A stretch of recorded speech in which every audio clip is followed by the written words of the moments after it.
and you don't hear those much anymore. When did they die out? Because I really enjoyed it. Just that at the start, it's just lovely, you know. And it's Yeah. like, wow! I just thought I've not heard that in fucking ages. There's And then only the drums, two of them left at the San Diego Zoo right now, and they're trying to get them to yeah, breed. yes, yes, the buggers. They have to. They'll only do it behind the bamboo. They won't do it out when everyone's watching.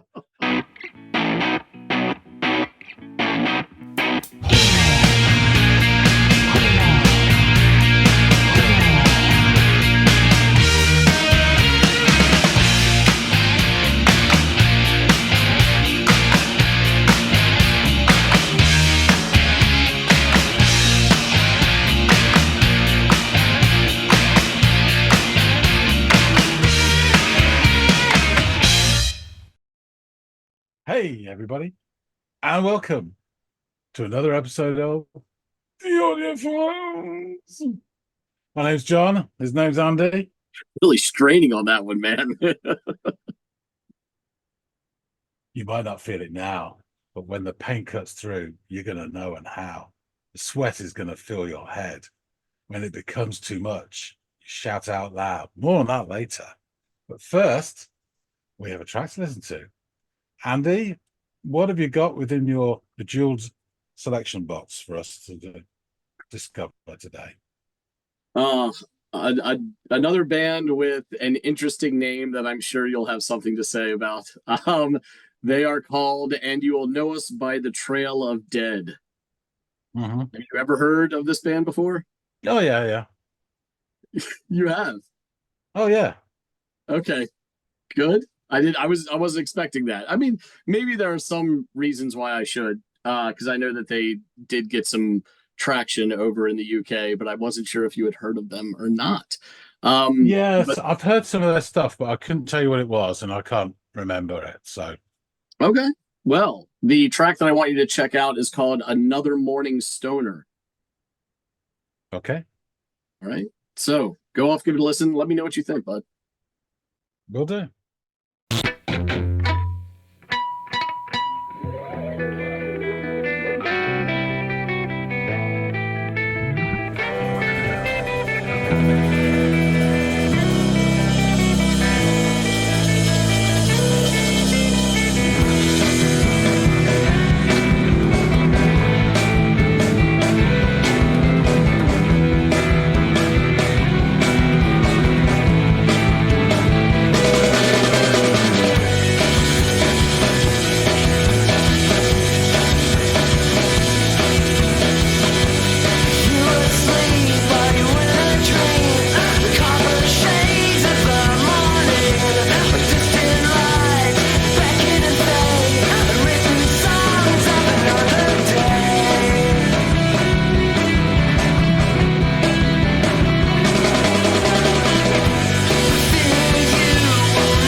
Yeah, this is good. This is really good.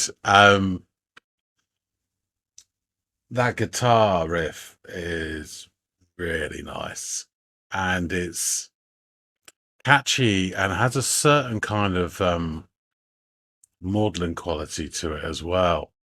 Um, that's it's undefinable. You just feel it, and it's definitely there. I have to say though, the drums sound fantastic. And they're always there, but they're not overwhelming, but you cannot bloody miss them. He's doing a great job. And the bass, I'm getting this feeling of kind of smoothed over, almost, it's silly saying it, but that bass as well. It's like a softer version of Sonic Youth, particularly that bass. That's kind of what I'm getting. Um, but it isn't, obviously, it's their own thing. And it sounds really good. Um, yeah, interesting. Let's see where it goes. To say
It's really not. Oh shit, we're nearly at the end. Sorry, I'm going to put it back. Um, that was really nice the way they went into that sort of instrumental meander. I thought I could hear some noises coming through. I didn't know if it was a synth or something. It was just faint noises, and then you just really quite low in the mix. These strings or string-like effects. Um, and yeah, that guitar is more and more sort of haunting the way it goes and comes back, and then it's sort of drifting and swirling, especially with the strings as well. Really pretty, and I like the way they sort of brought it back to the front. It just takes a sort of the curve of it goes right down and then back in again. Let's go to about here.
Yeah, that was really good. I enjoyed that.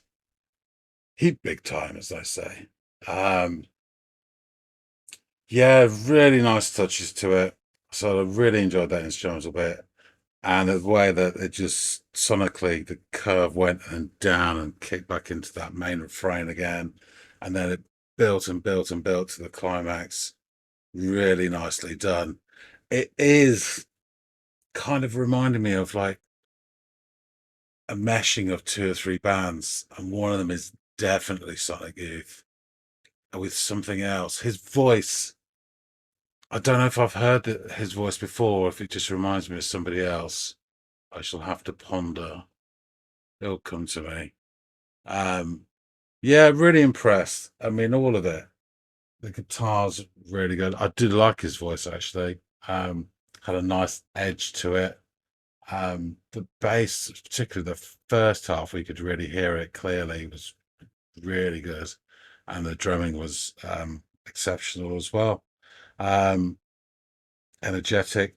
There was that bit in the instrumental where it was almost pulsating, and you had these mini explosions of like the cymbals, but it really controlled. It was just this rippling out. Really nicely done.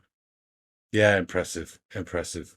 Um, right, let's dive deeper into this, and I'm very interested to learn more, and we shall all learn a bit by speaking with Andy. All right, so welcome back. I you said you kind of caught me, surprised me a little bit when you said that you had heard perhaps some of this stuff before. Did this remind you of having heard their stuff before, or was there no recollection having heard this to anything you've heard before from them? Sorry, what was the question again? No, I didn't. I it didn't jog any memories, Okay. you know. But I it would have been but I'm sure these guys have been going a while. I'm sure it's a couple of decades ago I heard their stuff, Mm. and for whatever reason, um, whatever I heard, I don't even know what it was, but it didn't stick. Um, but yeah, more for me. Well, Um, how about this? Did this resonate with you or stick with you at all? How did you feel about this one? yeah, I'd say from the off, this is an absolute banger. Um, so we start with some, and there's some interesting things in this as well. So we start with this playful plunking of the guitar, I'll call it, and the introduction of a guitar riff which features throughout the track with a cymbal roll, and you don't hear those much anymore. When did they die out? Because I really enjoyed it. Just Yeah, after the start, it's just lovely, you know. And it's like, wow! I just thought I've not heard that in fucking ages. there's And then only the drums, two of them left at the San Diego Zoo right now, and they're trying to get them to yeah, breed. yes, yes, the buggers. They have to. They'll only do it behind the bamboo. They won't do it out when everyone's watching. Um, but yeah, the drums kick in, and then we're off.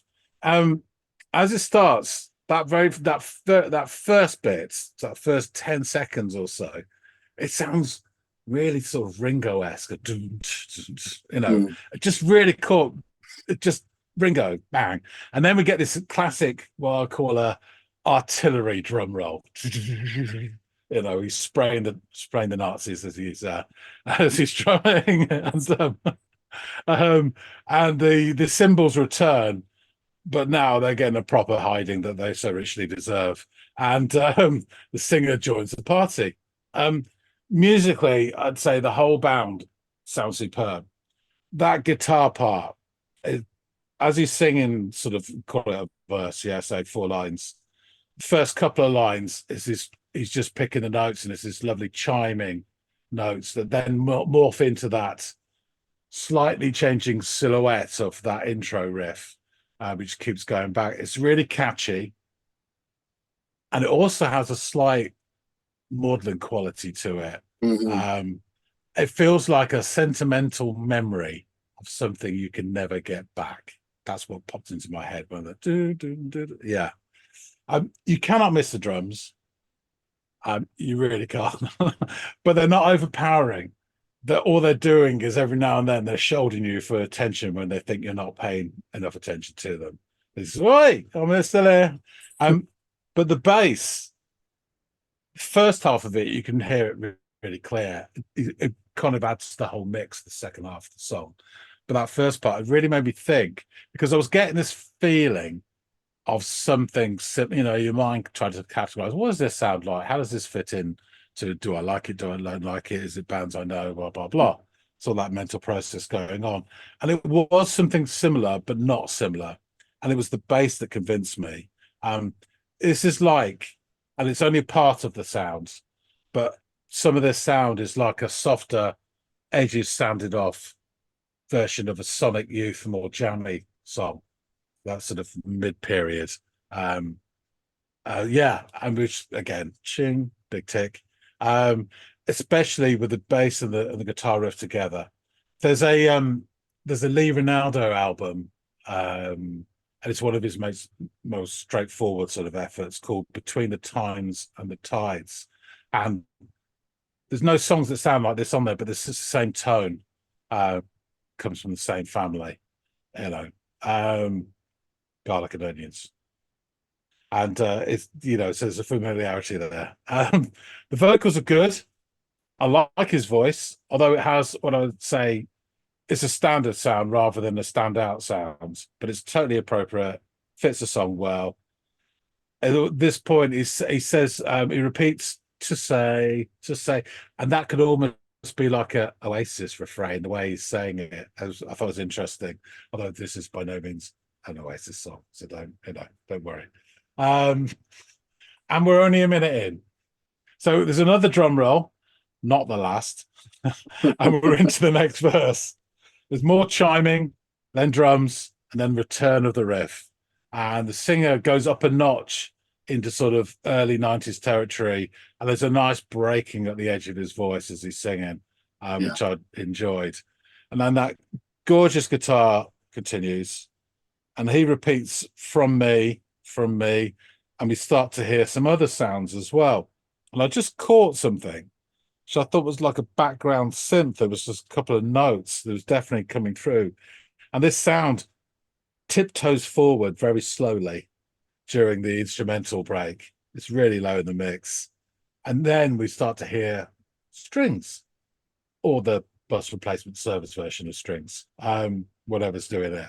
Yeah. Um, Accompanying this, I believe I could hear, I'm pretty sure I could hear some like bell-like chimes as well. So at this point, the guitar takes a reflective sort of quality, and the cymbal crashes feel like pulses in between these ringing phrases and mimicking the bells pealing. And so you get these chimes as well. So it's a really nice sort of musical break, this passage, and I pulled it back. The bass is doing some excellent work. In my ears, it's getting lost a little bit in the whole mix, but I can still hear it there. You probably sniff it out like a pig for truffles, but harder work for me. And then the guitar then shifts down a couple of notes down. It's a very subtle change, which I really enjoyed. Um, and then there's a great bridging fill from the drummer, which takes us back into the main refrain again. And just as that's established again, we get another 20 gun salute from the drummer, which is really the last time. Yeah. Which brings us to the closing phrase, which the singer repeats in earnest. And I believe it's "What is forgiveness?" Although he sings forgiveness in a funny way. What is forgiveness? Just a dream. What is forgiveness? It's everything. And I think he says it like 2 or 3 times, that sort of phrase. At this point, the strings are finally up in the mix. So you're getting this really nice whole sound, and we kind of ride out the maelstrom to the end. Um, I really enjoyed this. I thought it was wonderfully put together.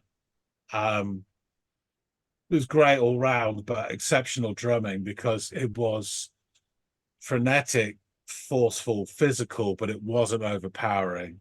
Um, and that guitar part riff is going to kind of stay with you for days. It's really nice because it had all sorts of qualities to it, catchiness, and this sort of mournful quality as well, and reflective. Really, really nice. So yeah, I don't know what I was thinking when I heard them, because I definitely have heard 1 or 2 of their songs before. It might have sounded nothing like this, Mm. but based on this, I've been missing out. So I'm going to go and check out some more of their stuff, I think. Awesome. Yeah, yeah. I would highly suggest you do, because I think that just as I thought you would by giving you the song, I think you would really enjoy this band a lot. So yeah, I think that's the move for sure. Yeah, that And sorry, guitar. can I Oh, just go ahead. ask, just on the Yeah. basis, I was trying not to watch the video too much because it was distracting me. They were like at the start, it was one of them started gurning her face. I thought, yeah, I don't need to watch you. But I got the impression, are they a 3 piece No, I believe or they're a four four? piece. Yeah, I think I could only remember seeing 3 of them, but also yeah, there's a there's really four. big sound to them. But anyway, so yeah, Yeah. At least in all the footage that we saw, there were four of them here. Now, was it's that? really two main guys and a lot of turnover amongst some of the other band members. I But yeah, I believe they typically act as a four piece for sure. Did Fair enough. it's funny that you mentioned the video. I was wondering if you ever were, and some of the footage that was taken from that video, where I believe it's really this splicing together of two kinds of performances, right? There's one that's more of an intimate studio thing where it's just kind of the Yeah. band, and then there's some Then the actual live live footage of stuff, them. yeah. I believe the studio stuff was part of the John Peel session that they did. So what All I think right. you saw was like where the musicians play when they do his show, or maybe one of the places. You would know more than me, but from what I've read about the video, that apparent some of that footage was from their John Peel session. I assumed that that studio environment was the footage that they were talking about in the article. Yeah, I don't know if if they always use the same studios. I know that the BBC, John Peel, use Maida Vale Studios a lot. I have visited that place once Okay. many moons ago for a different reason. I did recognize it, but then why would I? That's interesting. That is Yeah, yeah. interesting. So another reason why, of all the options I had to share with you, I was like, oh, let me pick this one. And not that you would have That's cool. noticed, but just an interesting little factoid we can slide in here, since I know Peel is so important to music in general, but particularly from a UK perspective. All the sort of footage I've seen of Peel sessions are usually of quite shoddy indie bands trying to work out how the hell they're going to get this track sorted in the next 50 minutes, and they're scrunching around bits of paper trying to, you sing this, it's like that, usually in Yeah. black and white in my head as well, going, oh, I haven't got a fucking clue, because it's their first time in the studio. It's Right, brilliant. right, yeah. Fumbling around their way through it. It's Yeah. looked a bit So more professional. yeah, yeah, a little bit, a little bit. So and you will know us by the Trail of Dead is often abbreviated to Trail of Dead among their fans, and even probably for the sake of print journalism, it's truncated to that little bit. But they are an American alternative rock band from Austin, Texas, and they formed in 1994. The band's earliest stable lineup consisted of Conrad Keeley, one of those two gentlemen I spoke of, on vocals, guitar, piano, and keyboards. The other gentleman, Jason Reese, drums, vocals, and guitar. Then there was Kevin Allen on guitar for quite some time. And the position that probably had the most turnover was bass, though Neil Bush played bass and performed backing vocals, played with them for probably the longest of any of their featured bass players. Though for most of the band's history, Keeley and Reese, as I mentioned, were the core of the band, with the other musicians varying lengths of time and tenure with the group. Between 98 and 2023, the band released 11 studio albums and 5 EPs, along with one live album and 22 singles. The artwork for all of the albums that they put out was created by Keeley, who is also a painter, using various media to create the art. This artwork has reoccurring mythical and historical themes to it. In February of 2023, the band posted on Instagram an image reading "Trail Clothes," which created rumors that the band had broken up. Although the band still exists, Conrad Keeley later clarified they had no immediate plans to either tour nor make any more music in the traditional sense, citing a disastrous final tour, exhaustion, and the inhospitable state of the music industry towards smaller bands as the main drivers behind their decision. So they are taking a break from an industry that they've probably had enough of for the time being. The band cites their influences, and this is quite a wide swath of influences, to include Fugazi, Melvins, Bikini Kill, Bauhaus, Echo and the Bunnymen, KARP, Unwound, Sonic Youth, Led Zeppelin, Rush, Genesis, Pink Floyd, Public Enemy, yes, Johann Sebastian Bach, and Vivaldi. So we're all over the map here, folks. January 1998, they released a self-titled full-length on Trance Syndicate, but soon joined Merge Records after the Trance Syndicate label folded. The band released Madonna on Merge in late 1999 and toured the U.S., opening for label mates Superchunk to promote it. So, peppering in all these bands that have somehow featured or been mentioned on this channel. I was trying to think why I know Merge Records from Supertramp. Yeah. This garnered them a lot of positive attention within the music industry, and so they leveled up and signed with Interscope Records. They then released the Relative Ways EP in 2001, and less than a year later, Trail of Dead would release their third studio album, Source Tags and Codes, on which Another Morning Stoner featured. The album received wide acclaim, including a 10 out of 10 rating from Pitchfork Media. So, but even a broken clock can be right twice a day, John. Exactly.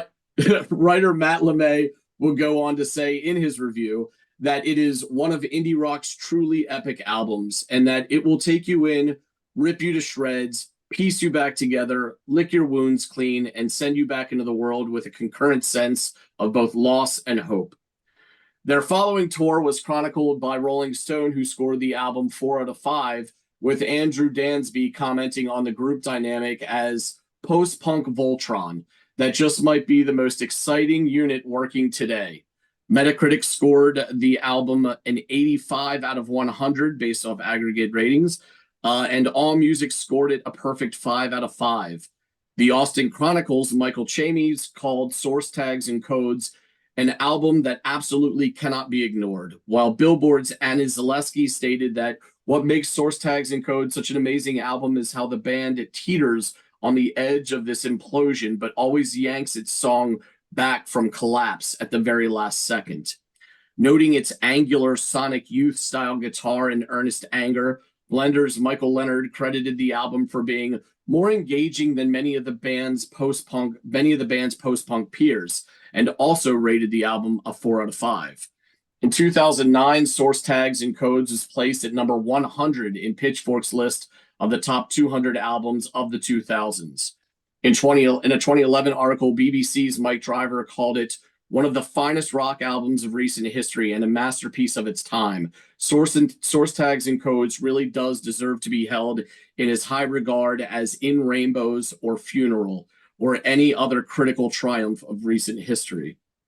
So, some pretty Well, in lofty. Rainbows is a high bar. I don't rate Funeral.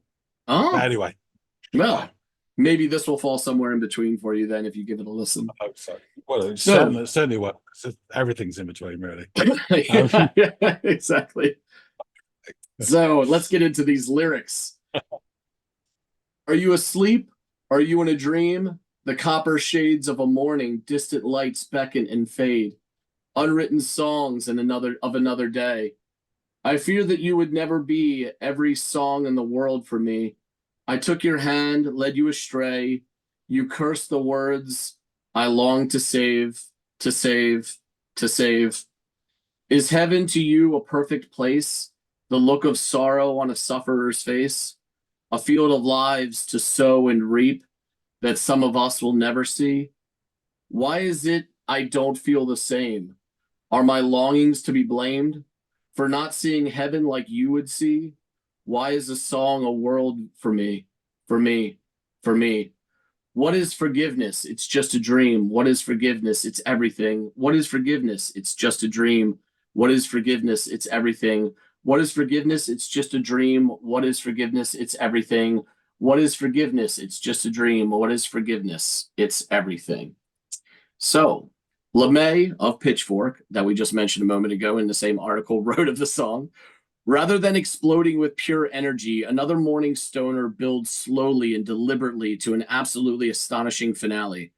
Melodic guitar lines ricochet back and forth, brought to new sonic elevations by soaring string arrangements, which you noted. The call and response section that finishes the song, in which two members of the band exchange the phrases, what is forgiveness? It's just a dream. What is forgiveness? It's everything, is one of many absolutely indelible moments on Source Tags and Codes. And writing of the album and its tracks to celebrate the 20th birthday of the album, Ian Cohen of Stereo Gum would write this of the track.